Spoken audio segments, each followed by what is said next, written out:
The Morning Drive podcast from Double T 97.3 is presented by Cantex Roofing and Construction. Hey, what's happening? Happy Friday. Happy Black Friday. It is the Morning Drive on Double T 97.3, Double T973.com, and the Double T 97.3 mobile app presented by Happy State Bank. We're watchable on television, Fox 34 News Now, and on our YouTube channel. Check out the Double T Sports Network there. However, wherever you're joining us from, we're glad that you've chosen to make us part of your Friday morning post-Thanksgiving. What are the... No, I should probably introduce us. That's Jamie Lent. I'm Chois, Woodman in for Chuck. Brennan across the way taking care of us in for Jeff. Morning, Jamie. Good morning, Choice. Good morning, Brennan. What are the days you think are least listened to at 6 a.m. on the morning drive? Because I got to think the Friday after Thanksgiving, there's probably not a whole lot of people getting up to hear Jamie Lent. Yeah, I would imagine so. Same thing the day after Christmas, probably. Yeah, probably so. Mm-hmm. Probably so. Mm-hmm. But if you are listening, you got up bright-eyed and bushy-tailed, we're glad that you've chosen to do so. Just based on the parking lot, not as many people here at our station as normal this early, so... That's not how that works. No, yeah. It's not, is it? Well, Brennan's here. I saw his red truck. Where are the other radio stations? Well, they're doing it from home today. Okay. Remember, we all learned we could do anything from home during COVID, right? That would make this a lot easier. Well, except for Brennan's job. Except Brennan. Yeah, Brennan's job couldn't do it from home. I'm actually locked in here. In fact, I'm not allowed to leave. Yeah. Yes, that's actually true. They made you come in at like 6 o'clock last night and not leave, right? No, I've been here for months now. Oh, months. I haven't left this room in months. Okay, that's even better. Yeah, I mean, that COVID taught us a lot of things. We can cancel football games on the spot or cancel basketball games really easily. Mm-hmm. So yeah, things are a little different. Did you have a good Thanksgiving? Yeah, absolutely. And you? I did. Yeah.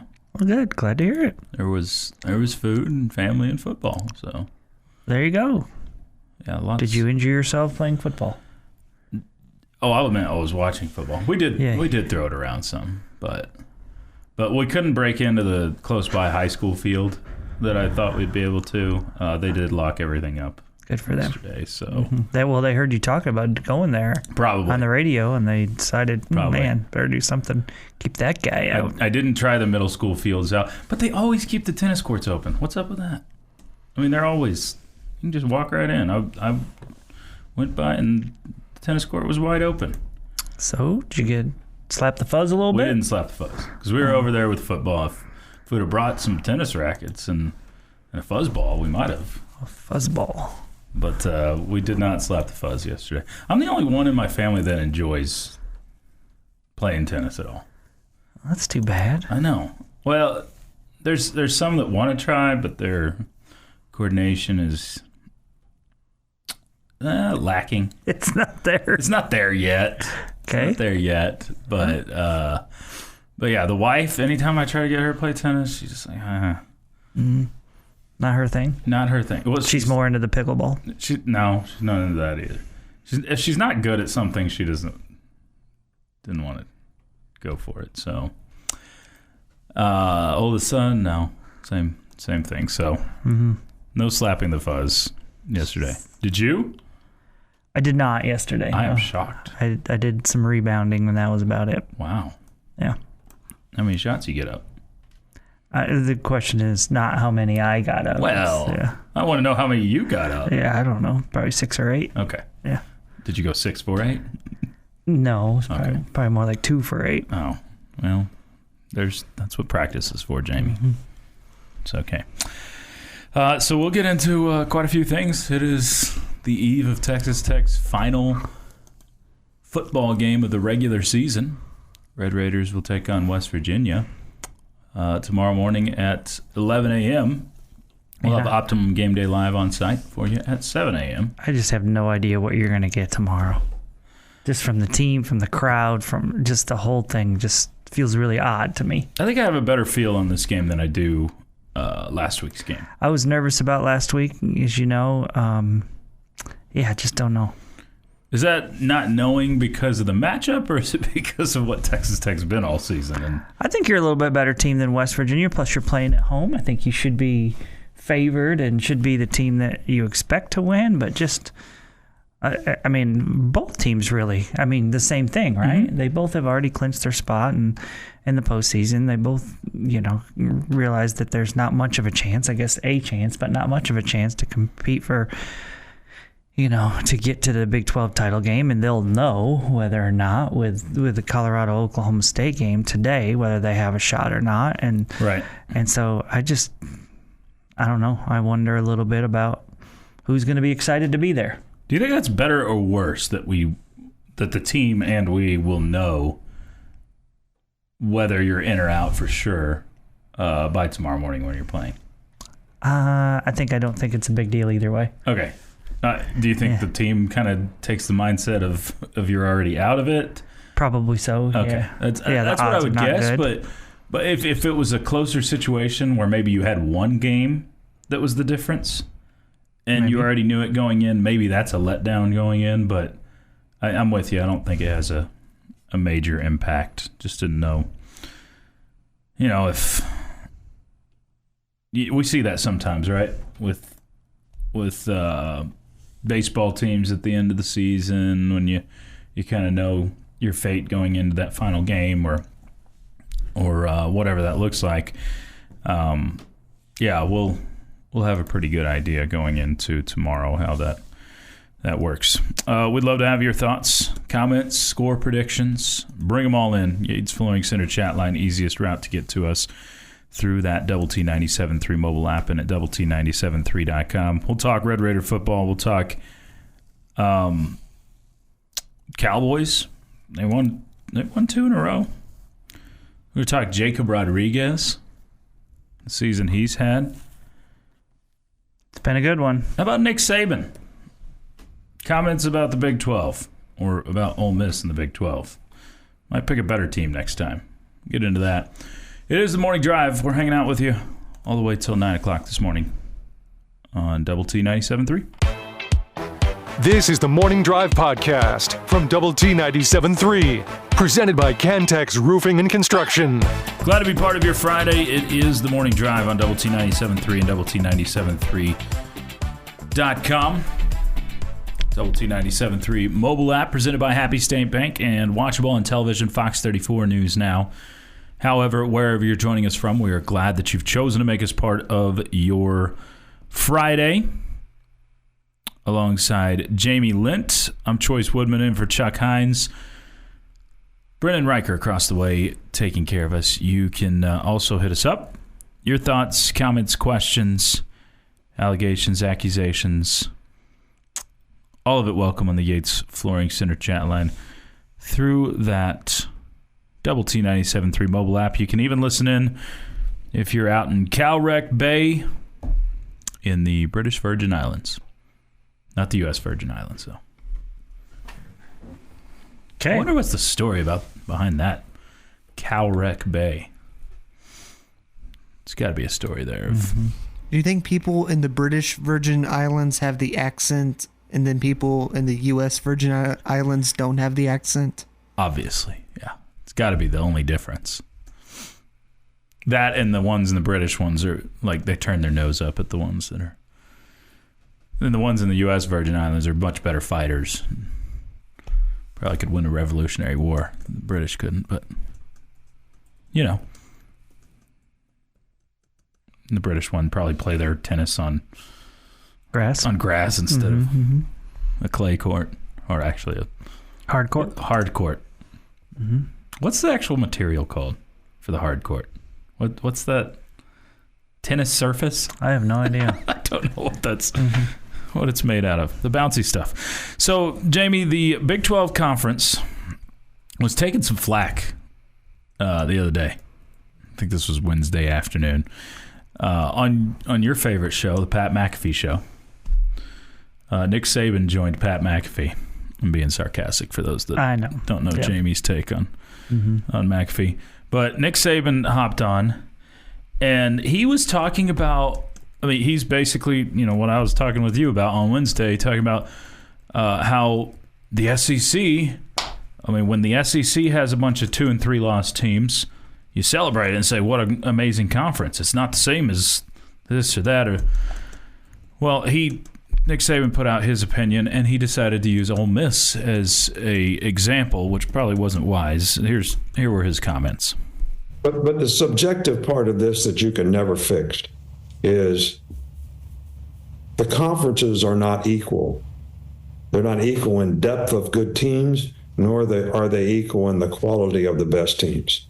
So to give you an example, let's just take Ole Miss so I stay away from this whole Alabama thing. So if Ole Miss played in the Big 12, what would their record be? They probably have one loss. That's the kind of subjective issues that we have in college football that's never going to change unless we take the best 40 teams in college football and put them in a league very similar to the 32 teams that are in the NFL. And then the competition level is probably going to be, more equal, so that now you could actually say beating good teams because you're playing good teams all the time. I've always said that we should nobody should play Mercer. Nobody should play a 1AA school. Everybody should have to play these top 40 teams. And then you'd have a better idea of, okay, who are the best teams here? But consistency in performance means something. And that's why in Ole Miss and Alabama's case, they didn't have consistency in performance. They lost to teams they probably shouldn't have lost to. So there should be a penalty for that as well. So he uses Ole Miss as the example, Jamie. Lane Kiffin also had comments talking about how many national championships would Ole Miss have won if we were playing in the Big 12. Well, wouldn't they have still had to have beaten an SEC team in the national championship game? They would have. But he's saying, look how many opportunities we would have had. The last 3 Big 12 teams that Ole Miss has played, there was a Baylor game against Ole Miss in the Sugar Bowl, 21-7. Baylor wins. That was with Jerry Bohannon, the backup quarterback at BYU right now. Mm-hmm. Baylor beat him. How about the 42-3 beatdown from TCU to Ole Miss? That was where? That was in the Chick-fil-A Peach Bowl. I believe that was the one that would have been the year that Baylor and TCU missed out on the college football playoff. Okay. 2014. And then, of course, there's an example we have 2 years ago in the Texas Bowl. 42-25, Texas Tech beats Ole Miss. It was ranked at the time. So Ole Miss's last 3 games against Big 12. I get we're talking bowl games, and obviously Lane Kiffin can't motivate his team in bowl games. Yeah, he really struggles in that. So there's that, and that's actually what the Big 12 tweeted out in response to this Nick Saban comment. Big 12 goes with those 3 scores, a picture of Nick Saban in a Dolphins shirt, and says, undefeated in hypothetical games. I like that your conference finally speaks up for itself. I do like that you have someone in leadership that pushes for that, because how many times in the past have we seen these comments or seen something like that gets thrown around and you just lay down and take it? That's not the only example, Jamie. Do you feel like this year's Ole Miss team is better than those teams? Based off of 3 losses and losing to some of the teams they weren't? No, I don't. I mean, I don't. I think some are like, oh, they'd have maybe 1 loss. No, I don't know that. Maybe that is the truth, but how do we know that? I don't think we know anything. I would assume that Ole Miss would be in the top 3 or 4 in the Big 12 if they were in our conference. Probably so. This year, just looking at our conference. Probably so. Yep. But that's not a guarantee into the college football playoff, or that's not into the conference championship. Like, I'm not guaranteeing you that Ole Miss plays in the conference championship. Jamie, and I know some of these are bowl games, but not all. The last 3 years record, since 2021, The Big 12 is 10-8 against the SEC. Some bowl games, some not. Yeah. 10-8. Probably, if you're on the flip side of it, you're probably saying, yeah, those Big 12 teams, when they're playing an SEC team, they make it their Super Bowl. And I think there's a little bit of truth to that. I think we're more excited to play them than they are to play us. I think you're right about the bowl game thing. That factors in as well. So it's hard to determine so many of these things because of it's just so incredibly subjective. We'll continue this conversation coming up next. Get some of your thoughts. It is the Morning Drive on Double T 97.3. The Morning Drive podcast from Double T 97.3 is presented by Cantex Roofing and Construction. It's a Friday morning with a Morning Drive on Double T 97.3 and Double T 97.3.com. Double T 97.3 mobile app, yours as well. Appreciate you making us part of your Friday. Jamie Lent sits to my right. I'm Chois Woodman in for Chuck today. Y'all can continue to chime in. Yates Flooring Center chat line wide open to you through that Double T 97.3 mobile app. Look, just kind of wrapping up what we were talking about, Nick Saban and his comments. I think when you look at numbers like that, the 10-8 against the SEC and what you're talking about, maybe it is Big 12 teams playing up as a Super Bowl type of game. Yeah, we just always know that the bowl game thing is right. It's hit or miss, whether teams can be excited to be there or not. It's one of the only things we have to measure off of. Yeah, no, totally fair. So, I guess my point, and Nick Saban goes on in that conversation to say the only way this is going to work is we have some sort of 40-team Super League where everybody's playing on more of a playing field, even playing field and that sort of thing. And I don't disagree with him. And he talks about getting rid of games against Mercer and getting rid of what he called 1AA games. He's old school, the FCS games. But the 10-8 number doesn't tell me, oh, the Big 12 is better than the SEC. No, I'm not stupid. I'm not saying that. But I think it may tell me, hey, the gap is more narrow than ESPN or Fox or anybody wants you to think. I don't think it's that large of a gap. Now, between the top team in the SEC and the top team in the Big 12, maybe there is a big gap there, and probably is most years. But the conferences as a whole, I don't think that the gap is as large as they portray it every year. That a 3-loss SEC team is better than a 1-loss Big 12 team. And I know we don't have that exact example, but those were hypothetical conversations going on a few weeks ago. Should a 3-loss SEC team get in over a 1-loss Big 12 team?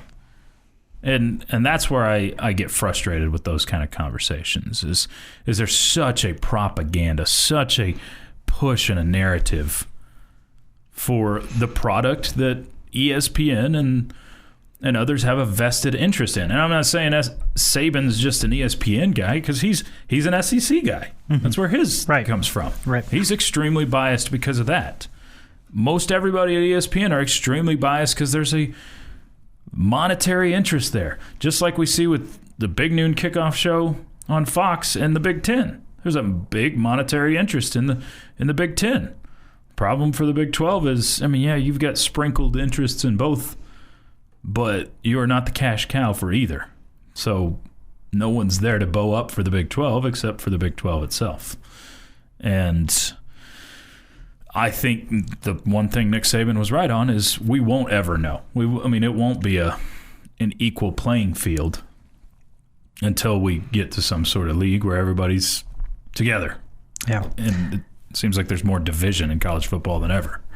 Yeah, I agree with your point that I think if you look at the bottom and the middle of the conferences, they're probably pretty similar. I do think at the very top that there's just a different level of talent with those top teams compared to the top teams in the Big 12 conference.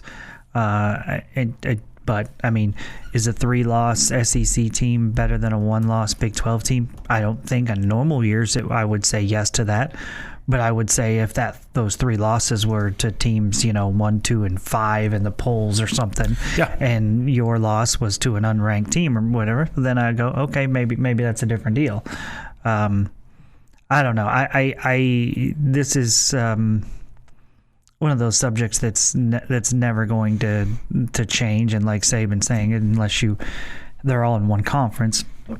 it's going to be hard to judge. There's no question. But, I mean, you're saying things that we all know, and that there's bias towards the SEC because they have stake, so to speak, in the SEC. I mean, that's not going to change, Choice. Oh, I realize it is not going to change. I get it. I mean, just like, we put more focus here on the high school teams that we put on our radio stations. Sure we do. Yeah. Sure. Okay. It's no different. They're gonna promote what they run, just like ESPN's gonna promote the heck out of play-by-play that they have. Okay, like they're gonna put the WNBA higher in SportsCenter than it should be. Goodness. Because it's their product that they're trying to prop up. Okay. Even when it's to their detriment. Yeah. Including over World Series and ALCS games, Freaking which crazy. had me just losing my mind. It's crazy. Okay. Yeah. It's different. But they don't have the stock in MLB that they do in the WNBA. Yeah. So they're going to prop their product up. That's just the way it is. Again, I think there's some truth to what they're saying, but I think that a little bit of it's overblown. And also, I just don't want you to. I would like for you to stop losing sleep over this. Okay, not losing it. Those guys are going to keep doing their thing. And honestly, the reason I brought it up was because it was good to see the Big 12 stand up for themselves. That's why I didn't disagree. I don't disagree with you there. I felt like it was good for them to say that. And I mean, it's the SEC and the Big 12 aren't going to get into some Twitter war. No. Okay, they're not. But, I mean, I think it's a fair comment to throw back at them. It's just, I mean, like Saban said, unless we're all in one conference, it's going to be hard to judge. Right. And his was more pointed towards, the Big 12's got it easier, so unless we're all in one conference. Well, and I don't think this to me, in my opinion, this is not a great year to be arguing for the Big 12. Oh, that's not. The hard thing, because I agree with you, generally speaking, but we sit here and back and forth with the conferences, and why is Ole Miss so much better as a 3-loss team? Why we give them the credit there over a 2-loss Iowa State? I don't know that they're a better football team. I'm still looking at the 2-loss teams compared to 3-loss teams in Big 12 and SEC, and I don't see that much difference, Jamie. I don't. If we're talking about if they were playing on a neutral field today against Iowa State or Arizona State, I'm telling you, I probably would pick Ole Miss. But But that's what bowl games are, and we don't.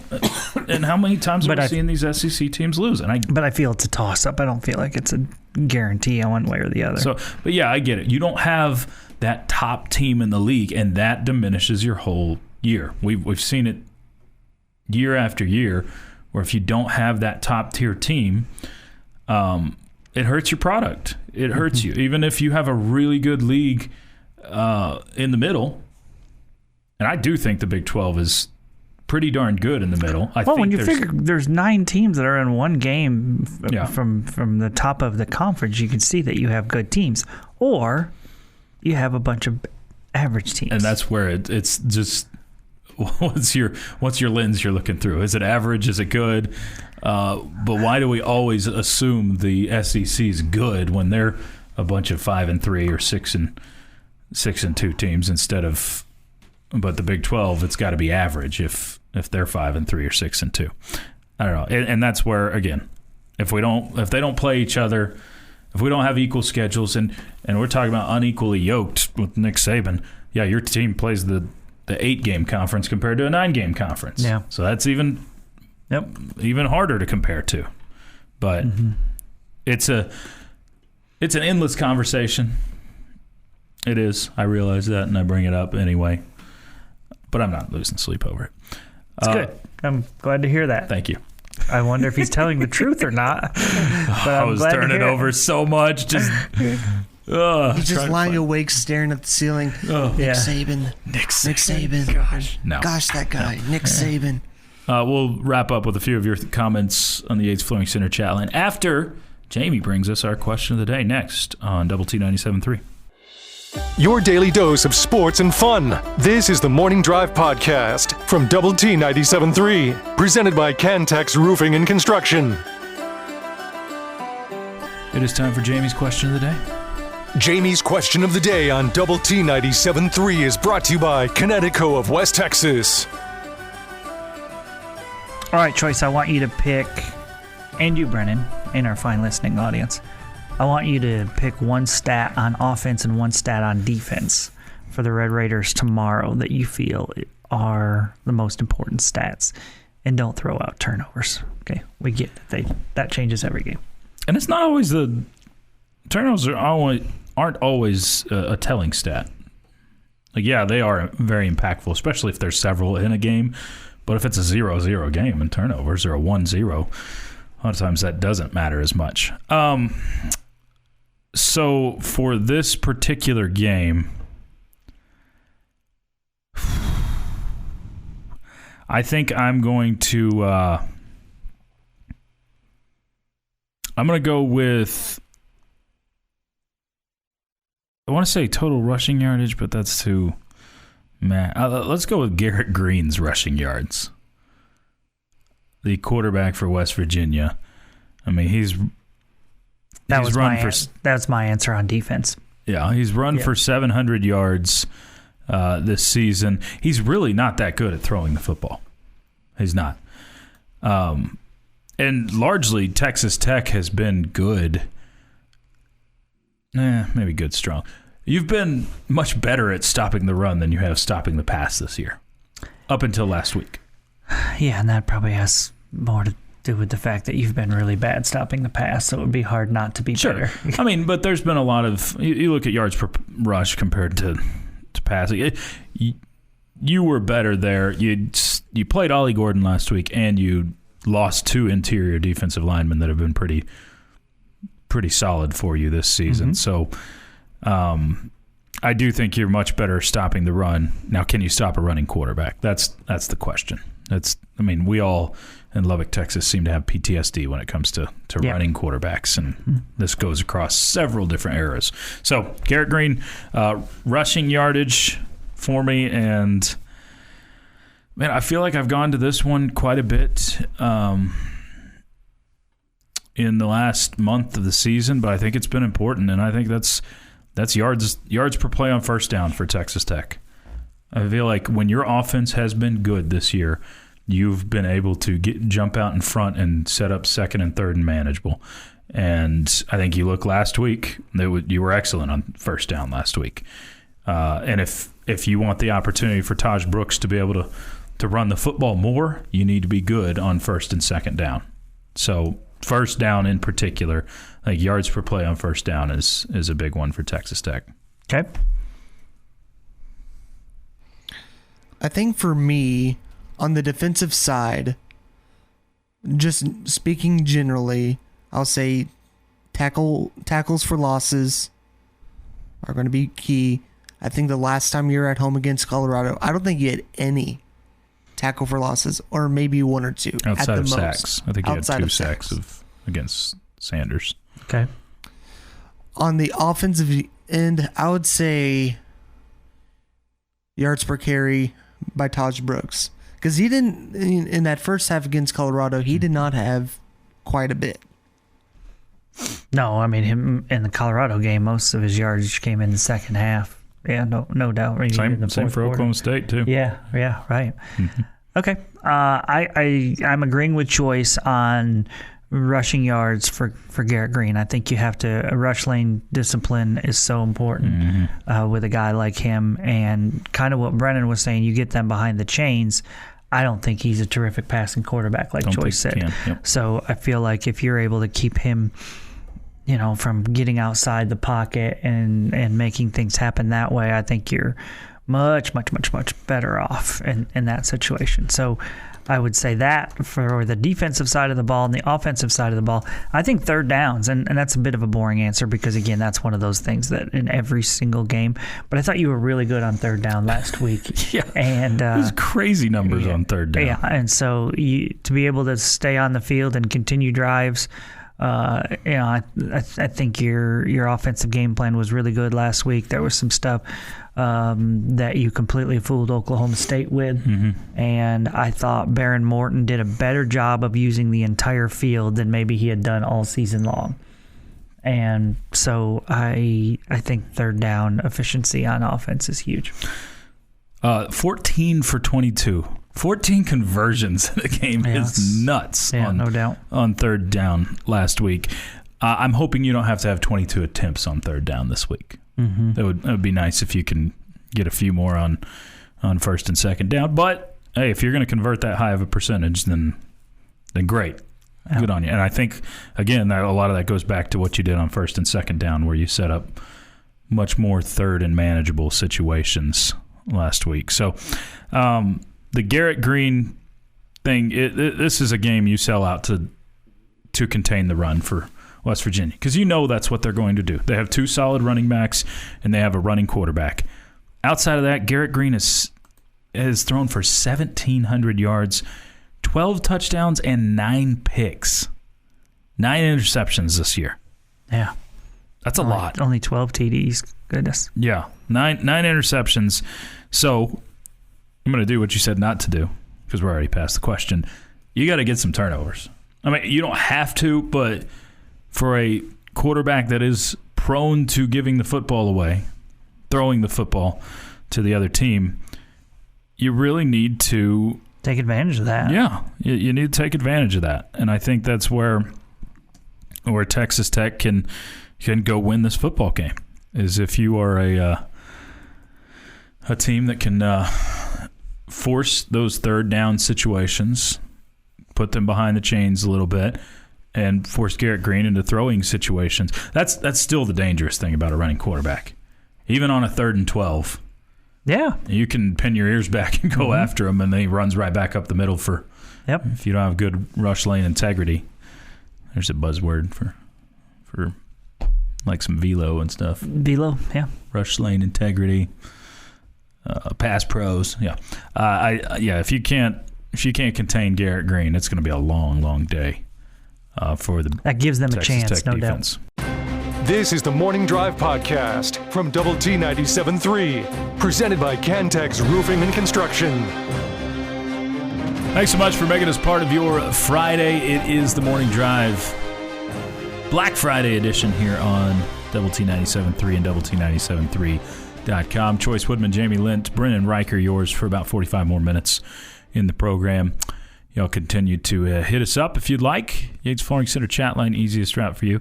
When's the last time you did any Black Friday shopping in an actual store? I think I have once done it. Ever? Yeah. Okay. Yeah, and that was probably 20-ish years ago. I mean, I didn't have any issues with it or whatever. Just, I think for the most part, I'm always working. Not this early. Not 20-ish years ago. You weren't up this early. You can get to the stores before you go to work. Yeah, at some of these places. True. I guess it's all. But I changed. feel like I'm always. I mean, even if it was normal times, I'm working at 8:30 or whatever. I wasn't going to go to the store at 6. So they in the know have categorized shoppers into, like, holiday shoppers into 4 categories. What are the things that people are like getting up and standing in line for at 4 or 5 in the morning? Televisions are a lot of them. Let's see. You get, like, electronics used to be the big thing. Now I don't think it's near as much of a thing as it used to be. I did for. I did at Cabela's one time for because they had a gun that was on sale, pretty good sale. Okay. So you would think if a company is saying, let's just use TVs for example. If a company is saying, "Hey, we're gonna sell 100 of these TVs super cheap," yeah, because it'll bring out interest and it'll bring people into our store, and we're still making money off of it. Blah blah blah. Why wouldn't they do that other times? I think we're starting to see them do that online. Yeah. Why wouldn't they just do that other times? Yeah, I don't know. Why? I mean, if they're still making money off it and it's still good for the company, why wouldn't they do it more? Well, I think part of it is, I think the whole idea of Black Friday initially, yes, it was sales, but a lot of times they get their Christmas inventory in right after, so they're shipping off the old stuff, so there's only getting rid of the old stuff to sell that cheaper and get rid of or people will pay full price for the new stuff. I just think the whole Black Friday thing is completely unnecessary. Okay. Yeah, I mean, if you like, people do it. If it's such a good deal if it's such a good thing for a company of such a good moneymaker, why not do it more? And I think that they are. Yeah, that does seem like they're starting to do that, expand sales and that sort of thing. If you're out Black Friday shopping, y'all can drop us a line on the Yates Flooring Center chat line. Say hi. So they've categorized shoppers into 4 different categories.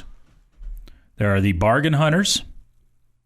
So these prioritize deals like and promos like Black Friday.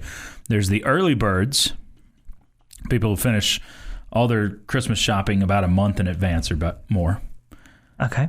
There's the last minute shoppers. People who buy most of their gifts in the last few days. And then there's the year-round gatherers. People who like just compile stuff and hold on to it. What would you or you and your wife categorize yourselves as? Early birds. Oh, we're talking shopping for Christmas. Shopping for the kids, shopping. though. Yeah, or yourself. I mean, or like each other or kids. I would guess. I don't think there's anything purchased in like April that's for That you're holding Christmas. on to it. Yeah, but is there stuff that's like October, November? Sure. It's not until you're like in the Christmas thought process before we start gathering. So you're. I think we're more gathered. I think we're gatherers. Because but it just doesn't start, like I said, in Well, I think spring. then that just makes you an early bird. If it's not starting in the spring, it's just like October or November, then yeah, you're getting everything done a month in advance or more. Okay. Yeah. We're gatherers at our house. Like we do buy stuff in April if we see it and we're like, oh, this kid would love this, but we're a long ways away from Christmas and you don't need it now, so we have this stash, which the kids, I don't know if they've discovered where this is yet. Hopefully not. Did you know where your parents hid stuff? Because I found my mom's stash. That sounds terrible. And we no got. one knows what I'm talking about. Found my mom's stash when I was a kid. Yeah. I think brother left a like he had taken a remote control car out of the box and the directions slipped out. Oh. And, no. Mom and Dad brother. found the directions. And so we got in trouble for that. Oh, okay. Yeah. There you go. Brennan, what are you of those categories? I have no idea. Or I'm actually. Do you not I do shop? know. I'm a late shopper. Okay. It doesn't cross my mind until the day before, and I'm like, I haven't got gifts yet. That's not great. Like people like that, I can't even fathom that. I mean, there's times we'll go out and get like a couple of last minute, just odds and ends. Nothing, not the big stuff, but we may go out the day before Christmas or something. But like Hax was telling me about times where he's gone out and got like the big stuff on Christmas Eve, and I'm like, what? Hacks? Like, this is shocking. No, yeah, he was Hacks telling me waiting to the last minute. Yeah, Hacks not being overly prepared. that's what? crazy, right? He was telling me about how he would go out and these are all lies, get these- man. That's not the Jeff these things Hacks that I on know. Christmas Eve. And I'm like, you are crazy. And then all I can think of is that movie Jingle All the Way, where it's just everybody's the Arnold Schwarzenegger one. Now, I will say, our family is, now that me and my brother are much older, we've kind of gotten away from giving each other gifts. You just on get Christmas. socks and underwear. Well, that too, but it's always like, okay, instead of gifts, why don't we go like take a ski trip or something like that? Yeah, I love that experiences are great as gifts for sure. This from the Yates Flooring Center chat line. They had long lines for Xbox and Wii with special pricing. That makes sense. Video games. So I'm sure whenever the new video game comes out, that'll get the long lines going. Jamie, it's all about money. Halloween, Valentine's, Christmas, Easter. You can't enjoy a good day without having to buy a present. LOL. Yeah, I mean, when would we buy our mattresses if it wasn't for President's Day sales? I mean, come on. No one would have a mattress out there. Yeah. Sarcasm. But so yeah, there you go. Have you ever gotten the mattresses that come in the skinny box, and then when you cut the box, it goes, it just falls right there on the floor? No, Never but it looks have. cool. Have you? Never Yes, have. and that's how I got my mattress when I moved into the place that I live in now. What was the sound it makes? But you got to be careful because if you're standing in the direction of its path that it wants to fall, you're going to get knocked down. Okay. I'll take your Do word you get for up it. again? Yes. Okay. And everybody's going to let me know. Well done, Jamie. Thanks. Doing a little tub thumping. A little tub thumping. Just a little bit. So, Dallas Cowboys won again yesterday, Jamie. Are they a playoff team? Should we get our hopes up? I asked this question, and Jeff McGuire, wherever the heck he is yelling at his radio because he can't respond at this moment. But playoffs. There we go. Cowboys won 27-20. I kind of find it comical. The Cowboys just can't do anything right. They can't lose when they're supposed to lose. Can't win that when they're supposed to win. When everybody's talking about, okay, Cowboys should tank and go for draft picks, they've won 2 in a row now. Perfect. And it wouldn't shock me if they went and won another one. I got the Bengals coming up next. At home. Well, not like home has been good. You got Bengals and Panthers. Those are both winnable games. I wouldn't pick the Cowboys to beat the Bengals, but it's a winnable game, even with Cooper Rush. It would not shock me for the Cowboys to go get to 6-7 and then lose to the Panthers. Win 3 in a row, get people's hopes up. Panthers are playing a little bit better. They gave the Chiefs everything they could want and more last Sunday. They did. This has been the Morning Drive Podcast, presented by Cantex Roofing and Construction. Check out our library of Double T 97.3 podcasts at doublet97.3.com.